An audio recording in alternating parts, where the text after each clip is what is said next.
كده كل القلق اللي عم نصوره كل القلق اللي عم نصوره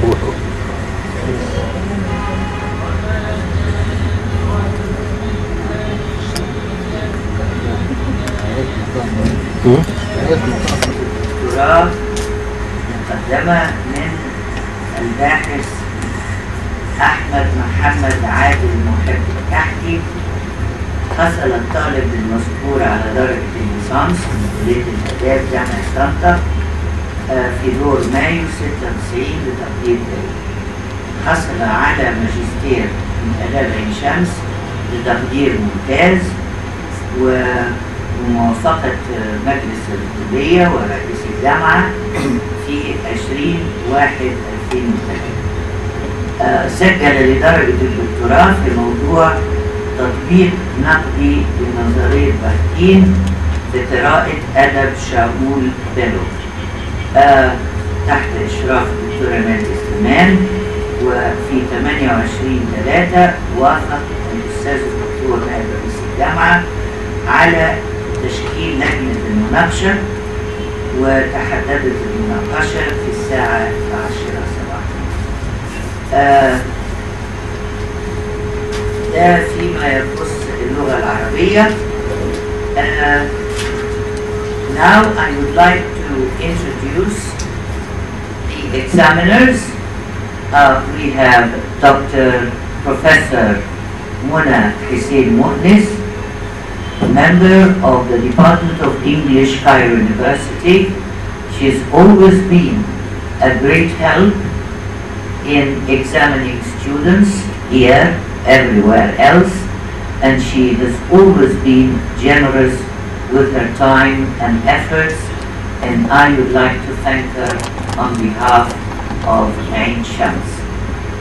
Also present is a very dear old friend and colleague, Professor Sarah Rashwan, who has always been also a great help in examining students anytime, anywhere, really. So, now I would like to call on the candidate, Ahmed, to read his synopsis. Thank you.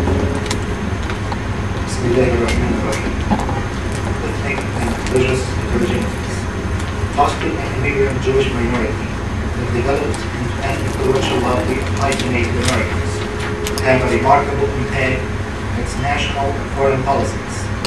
Likewise, America's cultural image and awareness were greatly affected by the ideological aftermath of the two world wars, especially the incidents of the dubious Holocaust carnage and the coinage of the obnoxious term anti-Semitism.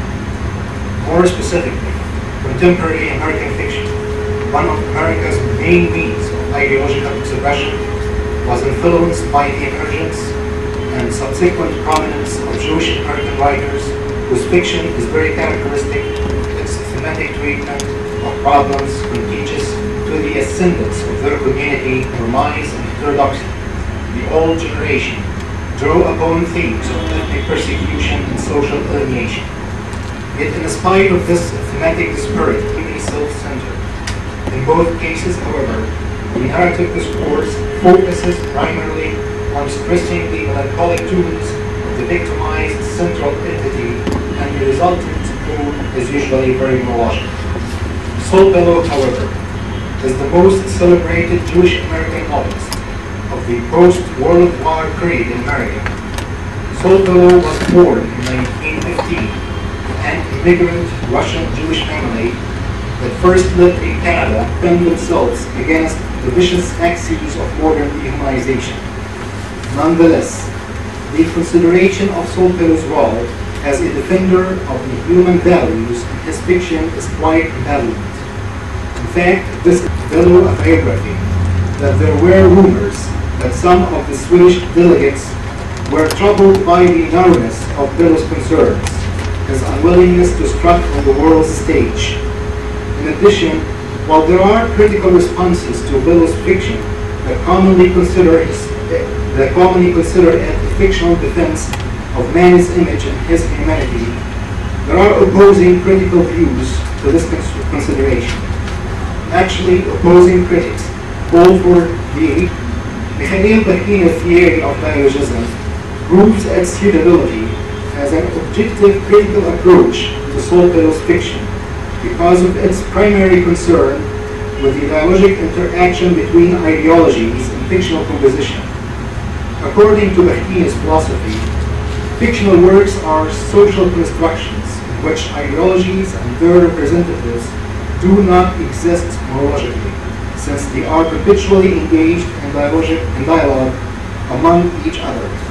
Ideologies in dialogic fictional compositions are equally independent, and there is neither ideological hegemony nor monopolization.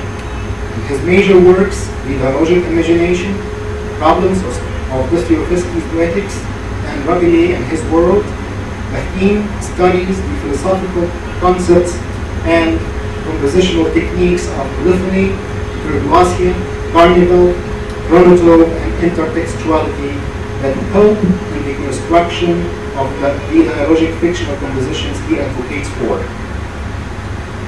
This thesis has its tigers on the way king.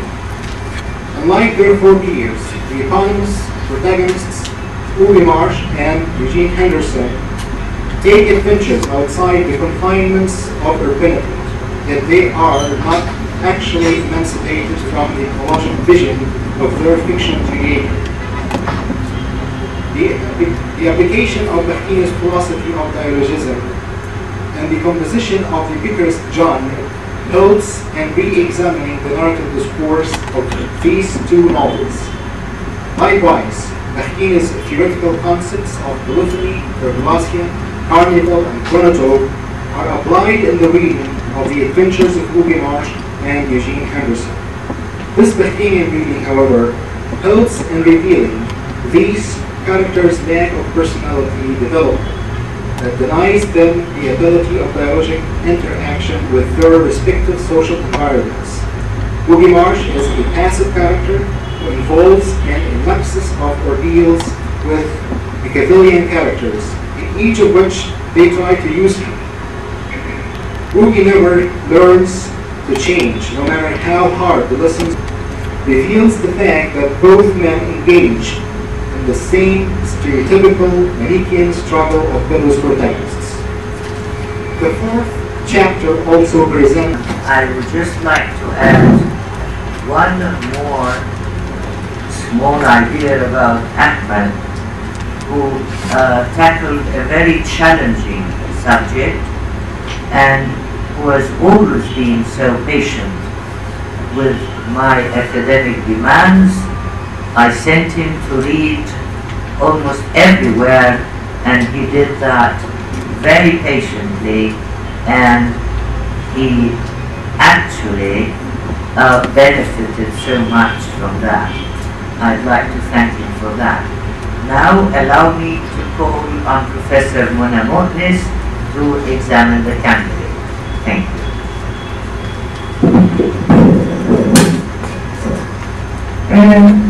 First of all, I'd like to thank Dr. Nadia for inviting me to take part in this Viva.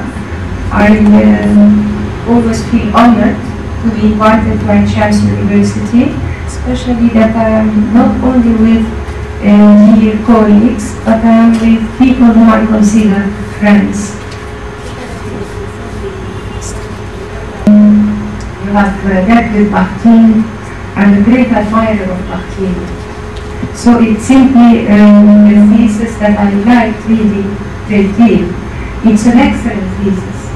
I have to tell you this from the very beginning, because it's very rare to find a candidate who really knows his theoretical background. He knows the theoretical background, he understands the terminology. I mean, I think that this was more than good. This was really good. Thank you. And I really feel that you don't only wrote a thesis, but you wrote a thesis you liked. I felt that you liked writing your thesis. And this is also very rare today. Well, I'm really flattered, and I owe to my professor, the great scholar of this Nadia. She's been wonderful. The thesis is very well organized, it's very well written. The typing is excellent. Not all candidates who they type their thesis so مش مظبوط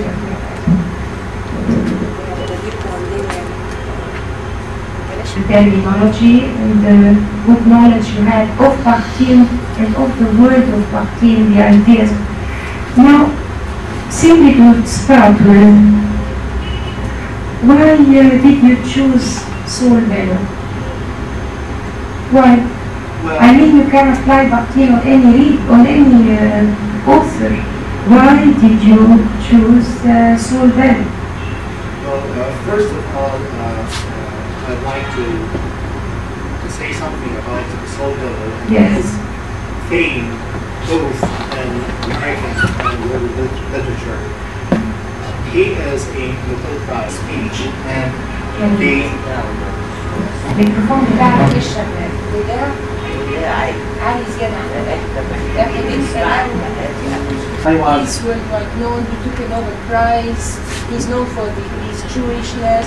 Why did you choose him? I mean, well. I chose him. I chose to apply this approach to Yes. his fictional creations Yes. because Soliman yes, has been considered by most critics, yes, and he has even praised himself in the Nobel Prize acceptance Yes, speech yes, that yes. he defends human integrities, that he defends the human values of integrity, that he calls for the creation of characters willing to stand against the nihilistic trends, I mean the philosophical trends and the existentialist trends of the 20th century.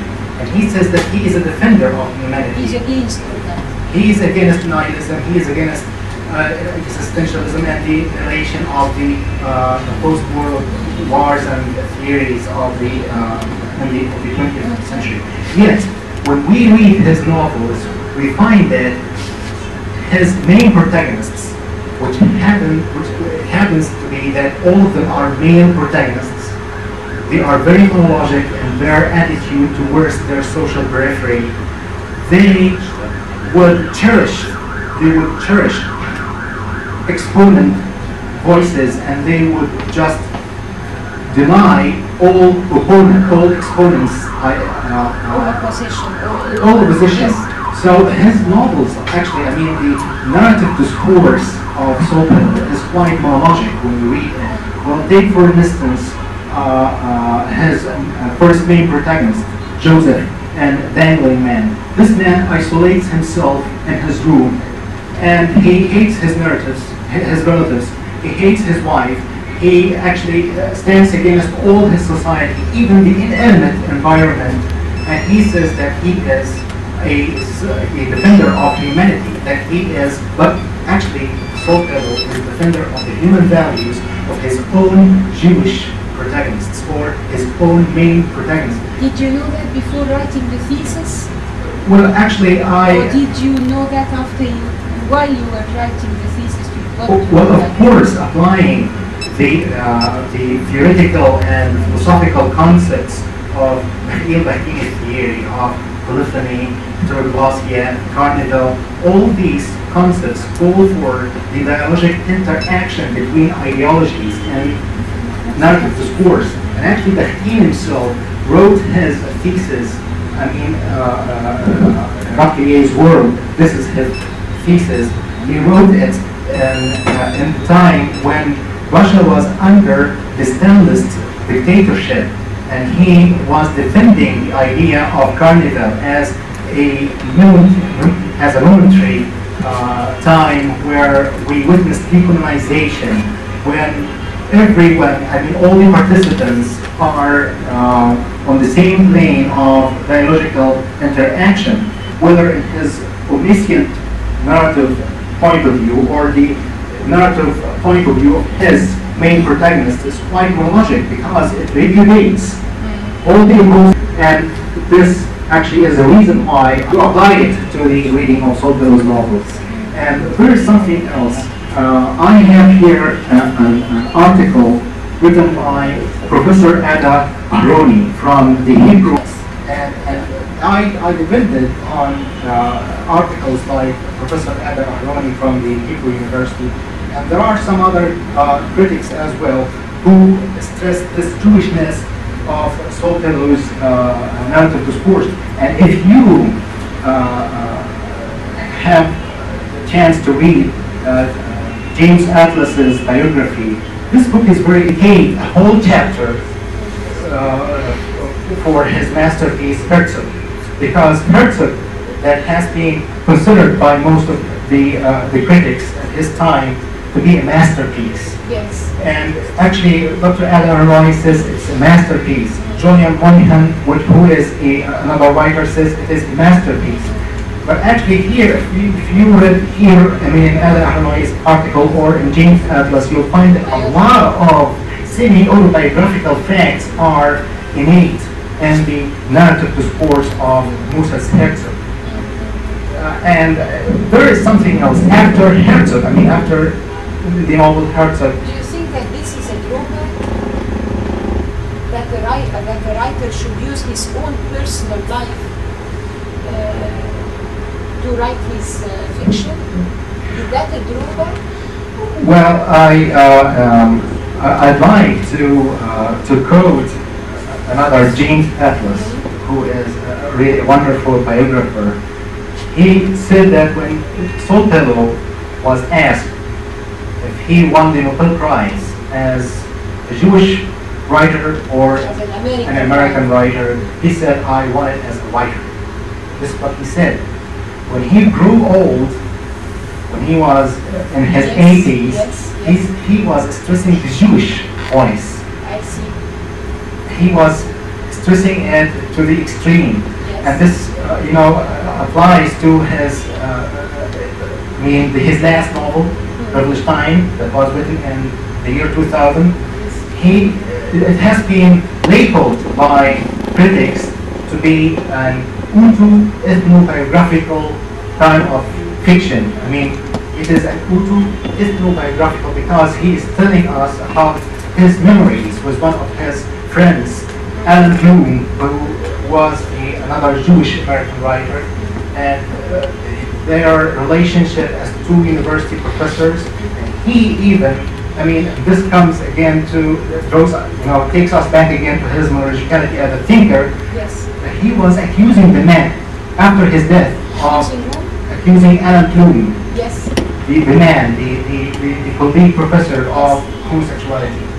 So he, even after his death, so he is actually giving us narrative discourse in which all the time the reader is supposed to be a passive receptacle to his monologic and malevolent narrative discourse.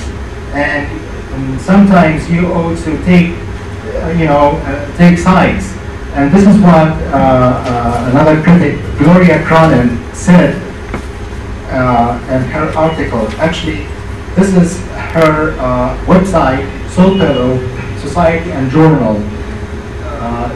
Her name is Gloria L. Cronin from the English department in Brigham University. She is telling us about the misogynist attitudes of most of Soltello's characters, and I would like to quote her. The main protagonists are the only figures in the landscape who are free to command the stage of spatial illusions. Hence, the endless fantasy of pursuit, capture, desire, memory, and loss, which constitute the male experience in novel after short story after novella. For a brief period of the reading experience, male readers enact the fantasy of love, hate, possession, loss, and finally mourning, which starts all over again in the next text. These texts that fictionally construct narcissistic male gaze by inviting sport at the expense of women. And she says that even some women, later in the article, she says that some women, even women readers, would take sides, would hate some women, just like we are going to see in his first novel, Dangling Man, and his misogynist attitudes toward most of the women characters. You know, this study is really interesting because it shows you soul pillow from a new angle. And well, not exactly a new angle. You proved what is known about you. It's not a new angle.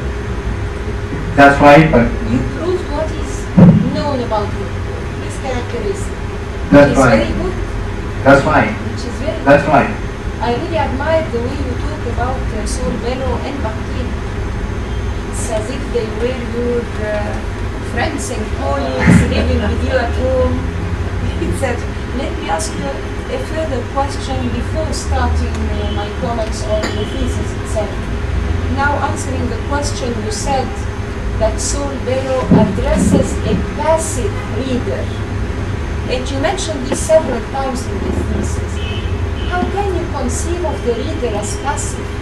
Were you not a reader of Sol Bello? You were a reader of Sol Bello. Sol Bello made you write the whole thesis on him. How can you say about the reader passive? Well, this takes us to the Aristotelian triangle of. There can be no passive reader. Well, this takes us to the Aristotelian triangle of the reader, text, and author. And here I would like to adapt the idea of one of the most wonderful researchers in the field of dialogicality. She is Lynn Pierce, and her book about dialogics. She gives us Is about dialogics, dialogics. and she actually gives us a brilliant metaphor of the telephone call. Sometimes when you call a person Yes. and you say hello right from Yes. right from the start, and you say hello, Yes. you are in anticipation of a response. Yes. This is reciprocal. You are anticipating a response on part of the that person on the other side. You already know the kind of answer you are going to receive. You are going to receive. And she says that it really disappoints most of us when we call a person and we find that their answer machine is on. We are, for the first time, you know, hesitant to leave a message Yes. because there is lack of reciprocity. So the whole idea is the aggressivity and expressivity that really keeps the triangle really firm and growing. It is the reader, text, and the author. If we have, like in the case of Sol Bello's narrative discourse, we have a malevolent fictional author who is dictating all his ideas, and the umbilical cord between him and his main protagonists is not severed. So we are really, whether in his own first narrative discourse or in the narrative discourse of his main protagonist, we are passive receptacles to his dictation, especially when we are to take sides. I mean, we are supposed to take sides with him. We are to feel sympathy towards the main protagonist, just in the case of Herzl, for instance, or Joseph, or in some other stories. And this is lack of aggressivity. This is lack of expressivity, and this is why in the first chapter I am discussing the suitability of adopting Fahina's theory as a critical paradigm in comparison to some other philosophical trends like structuralism, post-structuralism, Marxism. All these philosophical ideas and theories depend on the dialectical opposition between two binary opposites. Yeah, that's right, between the polar opposites. We have, for instance, well, let me give you an example for Friedrich Saussure, who is considered by so many people to be the father of modern linguistics. He is.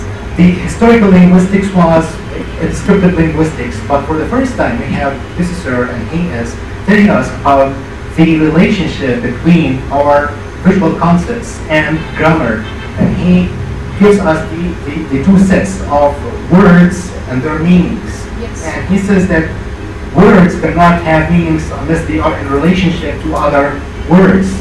Yes. But he did not refer to the dialogic relationship between words and their meanings. I mean, the word for Bahtin is an ideology. The word does not exist in isolation. The word is used by you and me and other people. And the word itself, when it is used in the university, for instance, this is current law, when it's used in the university, it's not like when it's used in the street or in the pub or everywhere else. So this is what makes Bahtin theory is really a critical, adaptable paradigm to solve those novels. And here we are, I mean, as readers of Solfelow's fictional canon, for the first time, I mean, when we consider the theoretical and philosophical concepts of Bahtin, I mean, like philosophy of Lofany and etc., we are to understand that there are dialogic relationships missing, lacking in his narrative discourse, and this. In Bahtin's? No, it's Solfelow's novels like Dangling Man, The Victim, and the rest of his novels. So this is the. But I'd rather leave the reader free, not to characterize him as passive. You know. Yeah. Now, whatever I have to say about the thesis, I say about details in the thesis, I have to say the things because I want you to become a perfect researcher in the future. I already told you that I find your thesis excellent from every point of view. And the answers you have given me now, that are semi-lectures really, prove that you have really lived your subject for the last couple of years, and this, mashallah, is very rare in Egypt, very rare. I hope you continue like that. Praise. Really. Now let me just attract your attention to some things. Look at the introduction, page 2. Dr. Nadia told me that you wrote an errata for the mistakes, spelling and language, etc. I proofread the pieces more, more than once, and I try to correct the spelling mistakes that You didn't type an errata for us. You didn't type an errata for ده us. مش إرادة على الأخطاء اللي قلت عليها. Well, I did not. But I proofread my pieces more than once, and the print and the printed copies are, I have evaded these spelling mistakes and instruction mistakes. All right. Look at page 2. Yes. This is something that goes through the entire thesis. On every page of the thesis, we find titles of references without the date between round brackets after the title. I think that the date should have been included. Look, for example, I think that it starts on page 2. Look at the very first reference you use. Well, The living now is in Distractions of a Fiction Writer. Where is the date?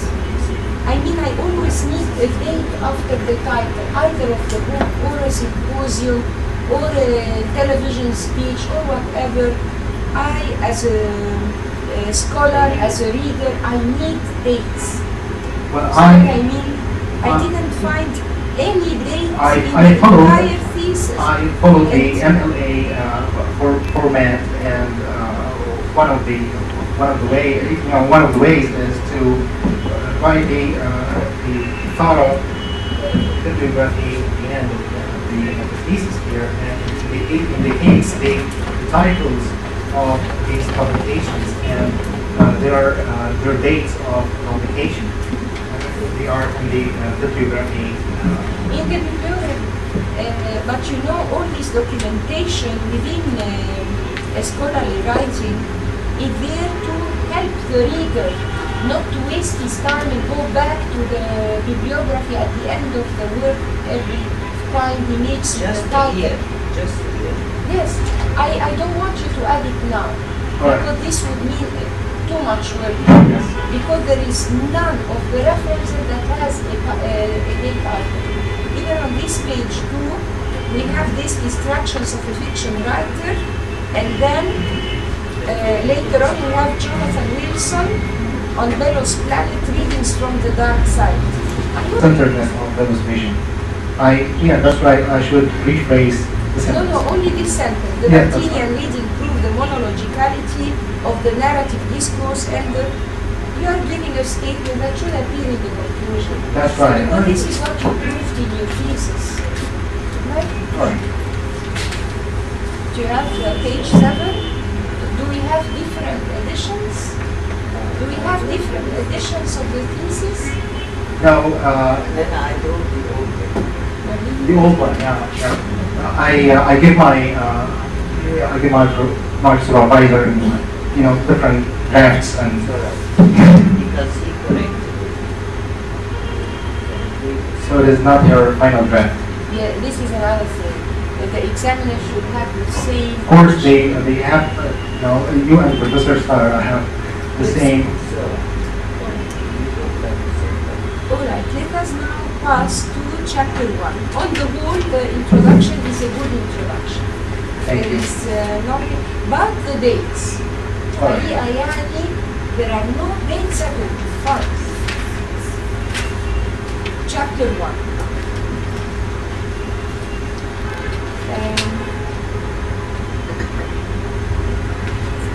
Let me start with another one. Yes. بتاعك I don't know. مفيش صوته هو اللي راح فصوته هو أهم من صوته. Through the thesis is that I am following one of the ways of documentations and MLA,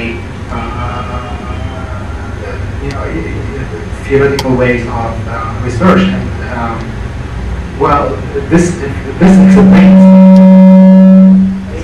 explains the systematic way that this documentation goes on. It's systematic, yes. Because I am Yes. following one of the ways of I see. documentation. I see.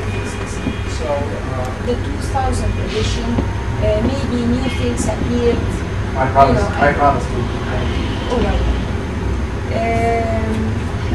But the quotations you use are excellent.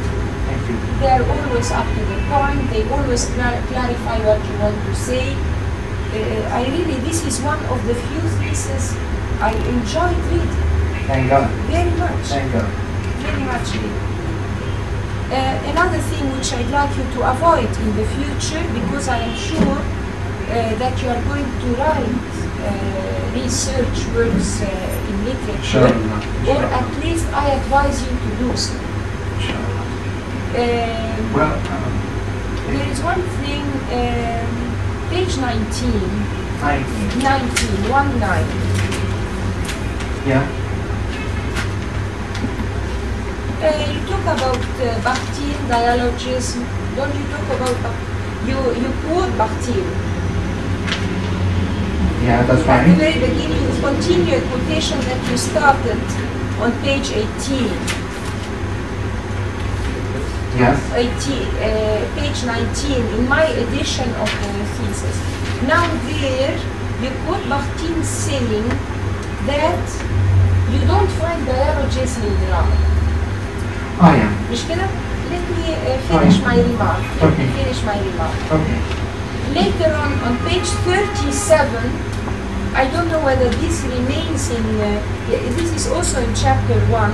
Yeah. In page 37, I think, Yeah. you quote Bakhtin again, in which he mentions Shakespeare Yes. as being a good example for Bakhtin's Carnival. Well. طيب, you know Bakhtin and all those contemporary critics, if you come to read them, you'll always find in their works contradictions. Always. Why? because they were starting something new. Bakhtin and all the others, I don't want to mention any other. Yes, that's Now, right. if the critic contradicts himself, we shouldn't quote those lines that show his contradictions. You see what I mean? Yeah, I mean, yes. I mean, this is you now understand Bakhtin more than anybody in the world. oh, I'm sure, no, yes, pardon me. you do. No. So if you are telling us on page 19 you have chosen to quote Bakhtin, where he says that drama doesn't follow, it doesn't give us examples of dialogies, I shouldn't go 20 pages later to quote Bakhtin Well, allow me. mentioning Shakespeare in the relation to Carnival. You have to protect Bakhtin. That's right. No, well, this is one of the questions that I had on mind all the time while I was reading Bakhtin. I mean, why would he take such a stand against drama? I mean, drama is supposed to be about dialogue. Drama is supposed to be about dialogue between characters between on the characters stage. and between In ideologies. a closed world. Well, what Bakhtin says, and This is the drama he knew. that's right. After Bakhtin, there is a new kind of drama that was written to which these ideas of Bakhtin wouldn't apply. Well, what he was referring to here is the idea that he wouldn't say that the playwright is a monologic playwright. He wasn't telling us about the monologicality of the playwright. He was telling us about the monolithic world of drama. And there's Which is a closed world, well, and you get that's it. ideas of the drama. There is difference between when we say that this is a monologic piece of work and this is a monolithic piece of work, because monologic means it is one-track minded and it doesn't allow for the inclusivity and expressivity of the others. But monolithic means that it is a world closed on itself, but still dialogicality is in the drama. And now if we take for instance one of Shakespeare's very important The Merchant of Venice, and you clarify it. yes, and if we have Shylock for instance, I mean he's not a real person. He is an ideology because he represents the idea of materialism in England, and we have two opposite characters, I mean Shylock and Antonio, who is the representative of. Did you get my point? That's right, but there is a difference between monolithic and monologic, because this is what I thought about this question a lot when I was reading Bakhtin's. Why would he say that drama is monologic? Then I realized that he is telling us about the monolithicality of. There is something else you have to take into consideration. Bakhtin was a human being after all. Of course. As all human beings, he cannot be perfect. Of course. And if you read him carefully, you'll find lots of contradictions. Exactly. Like in being a lover of Bakhtin, you should protect him. Well, I have that's right. Don't show That's his right. contradictions. Well, I have one of my because it doesn't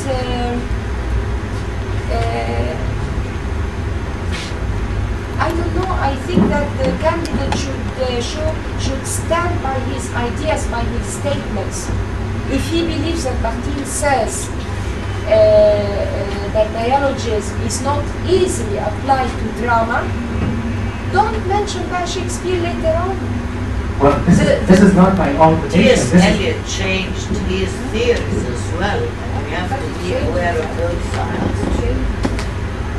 And we should say so, because we are good readers, attentive readers. Well, Ahmed didn't say on page 38 that he had mentioned in a previous quotation, you know.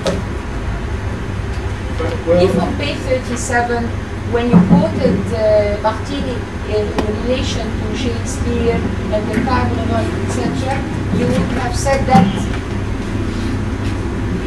as as mentioned before in the thesis, in which we refer to this and the other. Yeah, that's But right. reading this, I thought that you were not aware. Indian reading of Saul Bellow's fiction is an objective re-examination. بلاش objective دي. It's an objective re-examination. It is your re-examination. You call your re-examination objective? Well, Yes. well, I have a great deal to say about objective. well, if we take into consideration the suitability, I mean, of applying neo-Bahmanian theory as a critical paradigm Yes. that defends the idea of biological interaction between ideologies, etc. Well, this is in a way, a very objective approach.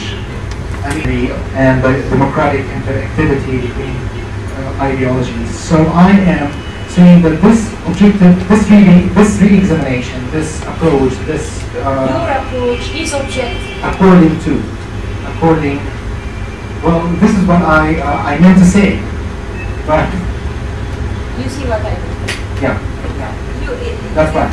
Okay. Chapter 2, I want to make a remark only, and I don't want you to change anything in the thesis. You start every chapter in the thesis by summarizing the novels. It's not a real summary, it's a very lengthy narration of the novel itself. Sometimes it covers 10 pages, sometimes it covers 12 and 14 pages. I think that this is too long. If a chapter covers about 40-50 pages, if you take out of these 40-50 pages, 20 pages simply to narrate the story that any reader can go back and read in the novel itself, I think that this is too long. It's a remark. Yes? Say, if we turn the page on page number 47, we'll have a quotation by one of Saul Bellow's critics, Robert R. Dalton. Yes. Yes, so I am... Behind the children of angels. Yeah, that's right. So it is. I am keeping the two parallel lines of giving a summary of the plot, and at the same time, I'm keeping the other line running. Is the remarks and the criticism of some critics. So, I Ph.D. myself from Treaty and for all the examination, the thorough examination of the thesis, she joins in. Thank you. Now I call upon Professor Sarah Rashwan to examine the candidate. Thank you. بسم الله الرحمن الرحيم والحمد لله رب العالمين. Again, I repeat, as I always do, that it's an honor to be a member of this panel and to join two excellent professors, Professor Nadia and Professor Ahmed. And I think I don't have much to say after what she has already mentioned. She has covered the whole thesis very thoroughly, and maybe I have just a few points of like Nadia. They have produced a real perfect thesis. Now Ahmed, I have a few points with you, not much.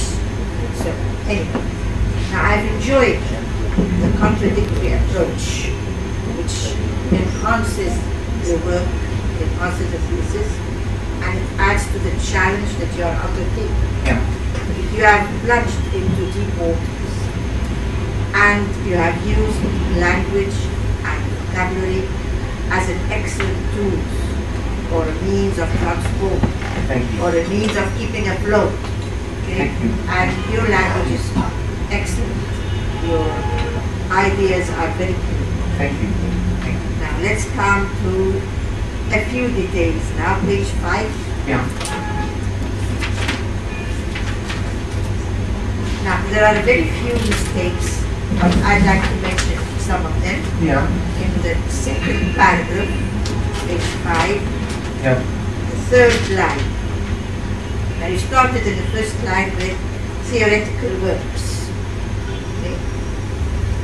Ph.D. is a Russian literary scholar and linguist whose theoretical works Were posthumously discovered and rose to prominence during the 1980s due to the importance of its of what? of its Works. Works and where? What do they think? There. No, I'm sorry. Yeah. Now the verb you are using, theoretical works, where, which means it's plural. Oh yeah. So it can't be it's. Yeah, that's right. It means there. Yeah. Okay? Yeah. Page 7. I'd like to read the last sentence in the first paragraph. In the fourth line, starting with, it is interesting. It is interesting to realize that dialectics lead to the narcissistic knowledge of the self. Myself? I don't know. No. Okay. No. Okay. And when you said like a surgeon, he uses a scalpel, yes, but normally it is said that half the cure of a medical man is in his human relationship, the way he jokes with his patients. So it's not only the scalpel side of it. Yeah. I know that very well and first hand, or rather second hand. Yeah, I know. Surgeon. Yeah. So that's half of the cure. So there is always Dr. Shihab would tell us more about this. all right. Anyway, I'd like to thank you very much for your efforts. Thank you. And I wish you all the best Thank you. in the coming future. Thank you very much. الآن اللجنة تنسحب لمدة 10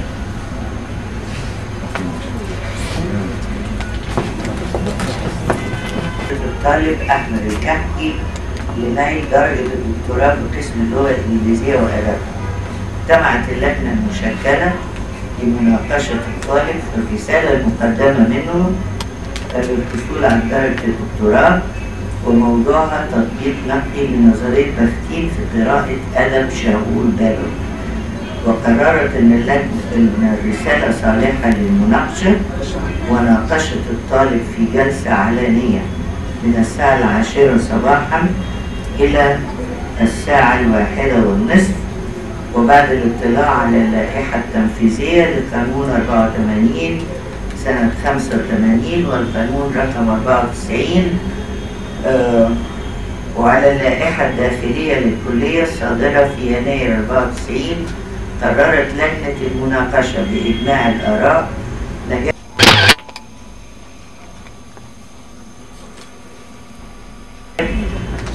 تقدير مرتبة الشرف الأولى وأنا كان يسعدني أن أقول إنها تطبع على نفقة الجامعة وتوزع على الجامعات نظرا لقيمة هذا البحث ولكن عشان هو مش معين في الكلية فلا أستطيع تقديمه. نرجو من الله ان احنا نلاقي له تعيين يا دكتور. إن شاء الله. يا رب إن شاء الله. شكرا وألف مبروك. متشكرين يا